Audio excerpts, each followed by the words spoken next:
If you are an intended parent who started researching surrogacy agencies, you've probably noticed something pretty quickly. The pricing is all over the place. One agency gives you a single big number. Another one wants a large payment before they'll even start looking for your surrogate. And another one barely charges you anything up front. And you are sitting there thinking, why is this so different from agency to agency? Is one of these a better deal? Is one of them a trap? Here's what nobody tells you.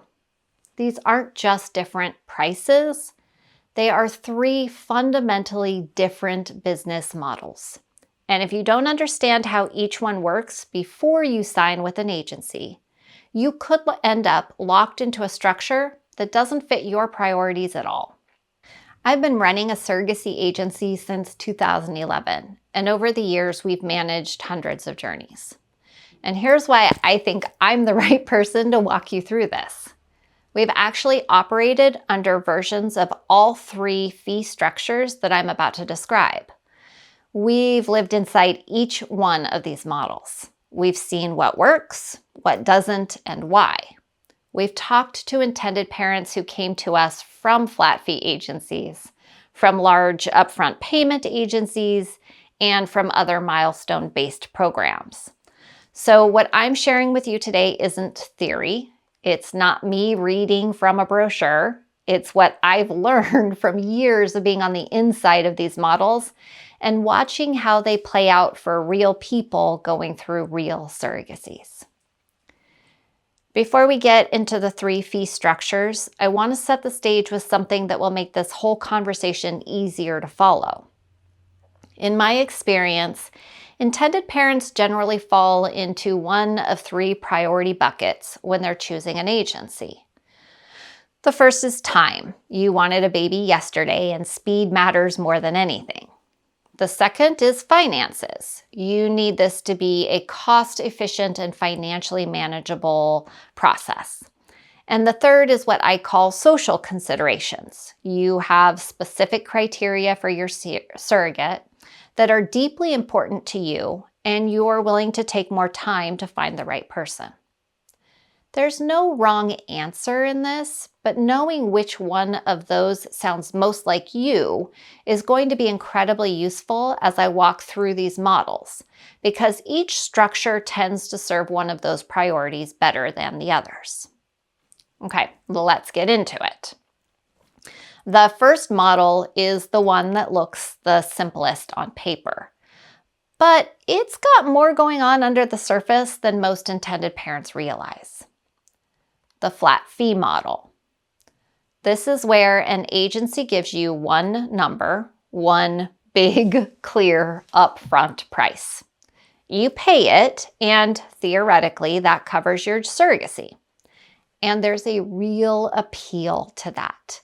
It feels predictable. It feels clean. You know what you're paying, and you can plan around it. If financial clarity and simplicity are what you value most, this model is going to be attractive to you, and I get why. But here is where you need to slow down and ask some very specific questions. Most flat fee agencies cap certain expenses. Surrogate compensation, for example, may be covered, but only up to a certain amount. If your surrogate's compensation exceeds that cap, the difference comes out of your pocket. Same thing with other expenses like lost wages or insurance or the other costs that just simply vary from journey to journey.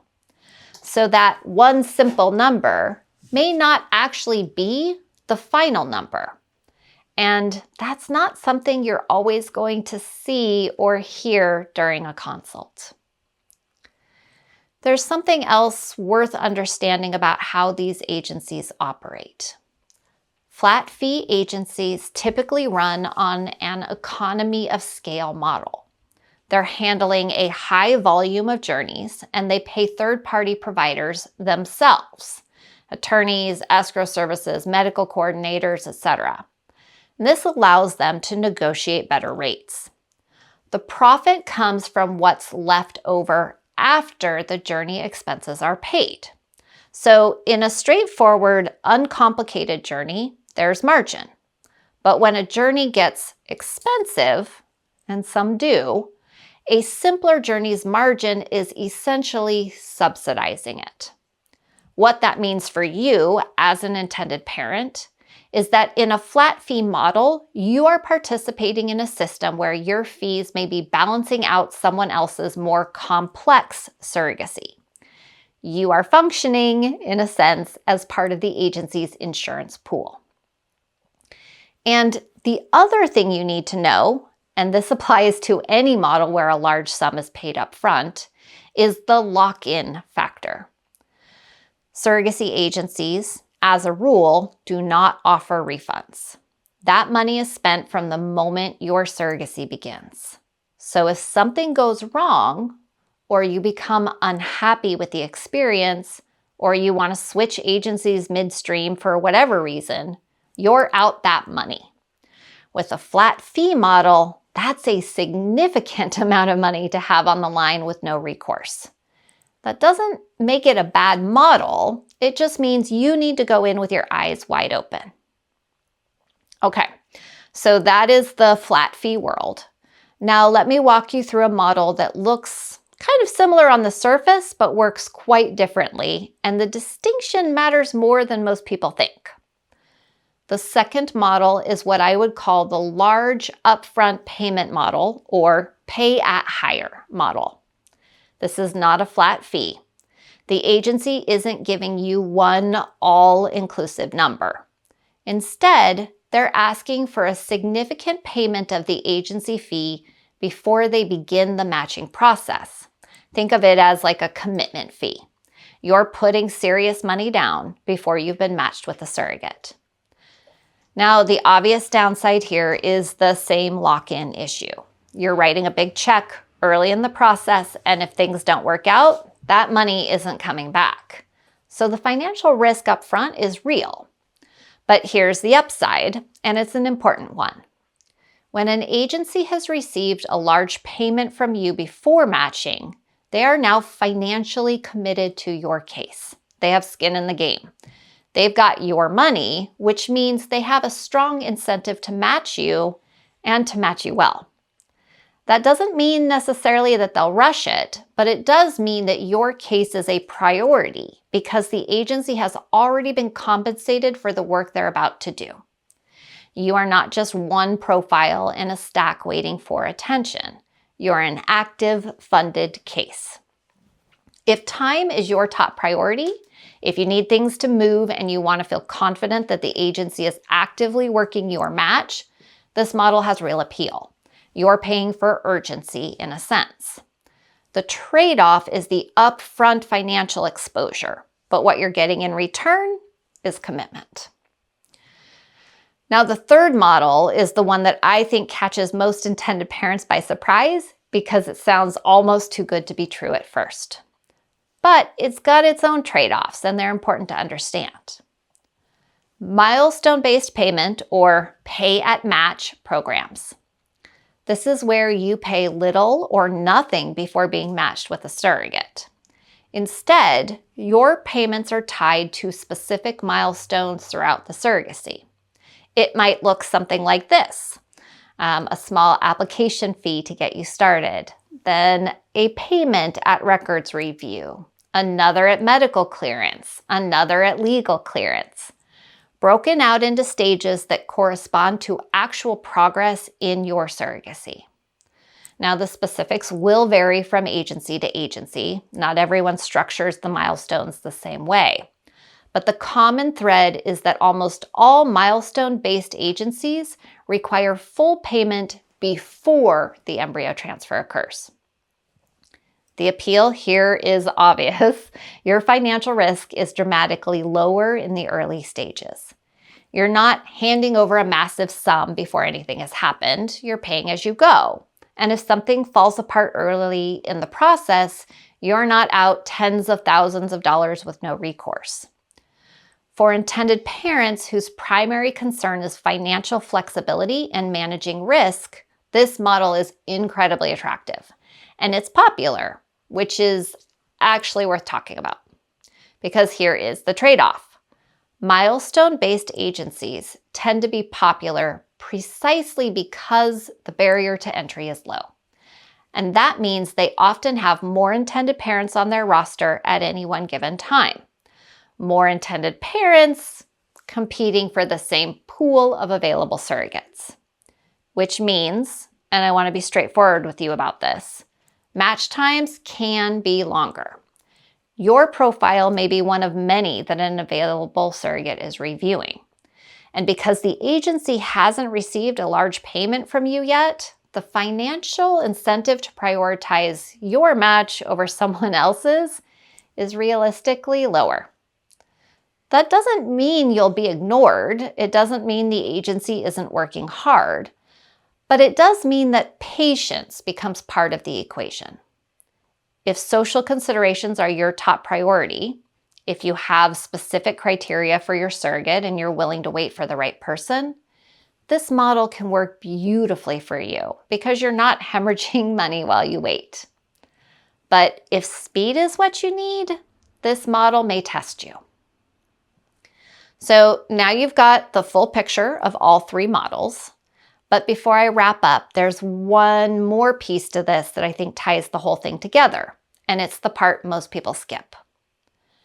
No matter which fee structure you choose, the single most important thing you can do is ask detailed financial questions before you sign anything. And I do mean detailed. Don't accept a number at face value. Ask what's included and what's not. Ask about caps on surrogate compensation. Ask about insurance costs. Ask about what happens if the match falls through, who pays for what, and what carries over to a new match. Ask about third-party expenses. Are they included in the fee or are they separate? Ask about your total estimated out-of-pocket cost and not just the agency fee. Because here's the thing. Agency fees are just one piece of the total surrogacy budget. And the way that fee is structured affects your cash flow, your risk exposure, your flexibility, and your relationship with the agency throughout the journey. Two agencies with the same bottom line cost can feel completely different, depending on when and how that money changes hands. This is exactly the kind of thing I walk you through in my free surrogacy education program for intended parents. If you are in the middle of comparing agencies and trying to figure out which structure makes the most sense for your situation, this program is built for you. It is free, it's step-by-step, and it's designed to make you the most informed, most confident person in any conversation that you're having. You'll find a link in my bio. So let's bring this home. Here's where we land. There are three fee structures in surrogacy: flat fee, large upfront payment or pay it higher, and milestone-based pay at match programs. And none of them is inherently better or worse than the others. They serve different priorities. Flat fee gives you cost predictability, but comes with potential hidden costs and significant lock-in. Large upfront payment creates real commitment from the agency, but puts more money at risk early. And milestone-based minimizes your financial exposure upfront, but may mean longer wait times to match.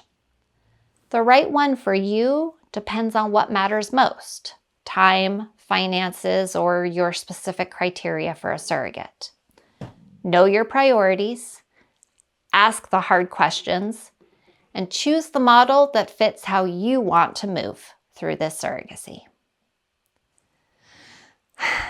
Thank you for spending this time with me.